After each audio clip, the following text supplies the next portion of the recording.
लेकिन जैसे ही चादर को हटाकर जय ने अपनी आंखें खोली तो उसके दिल की धड़कनें लगभग रुक ही गईं। उसके कमरे की छत पर वही जीव बैठा था, लेकिन इस बार उसका खौफनाक चेहरा साफ साफ दिख रहा था।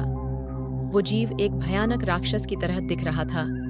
उसकी चमड़ी बिल्कुल पेड़ के तने जैसी थी और उसका चेहरा बिल्कुल एक छोटे बच्चे जैसा था। इससे पहले कि जय कुछ कर पाता, उस भयानक राक्षस ने जय पर अटैक कर दिया। उधर अभिनव बहुत घबराया हुआ था।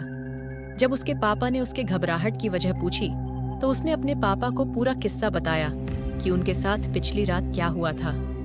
अभिनव के पापा शहर के माने जाने वाले पंडित थे, लेकिन अभिनव की बात सुनकर उनका दिल दहल उठा।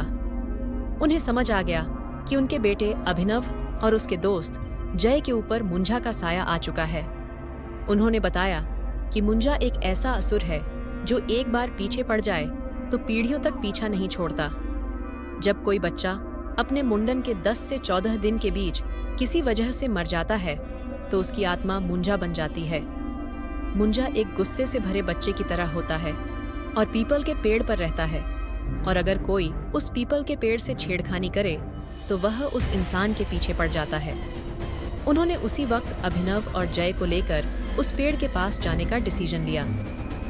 रात को अभिनव और उसके पापा जय के घर पहुंचे और वहां जो उन्हें देखा उस पर किसी को विश्वास ही नहीं हुआ। जय की अपने बिस्तर में ही मौत हो चुकी थी। उसके चेहरे पर ऐसा एक्सप्रेशन था मानो मरने से पहले उसने अपनी मौत को करीब से देखा हो। अभिनव के पिता यह देखकर चिंता में आ गए। वह अभिनव को लेकर फौरन उस पीपल के पेड़ के पास पहुंचे और अभिनव के पिता ने उसी समय उस पेड़ के सामने एक छोटी सी पूजा करके उस मुंजा से हाथ जोड़कर माफी मांगी। वह कई घंटों तक पूजा करते रहे और उस मुंजा से माफी मांगते रहे।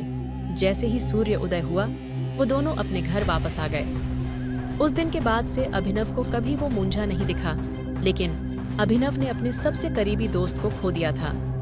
आज भी अभिनव शराब को हाथ नहीं लगाता और रात के समय पीपल के पेड़ के पास से कभी नहीं गुजरता।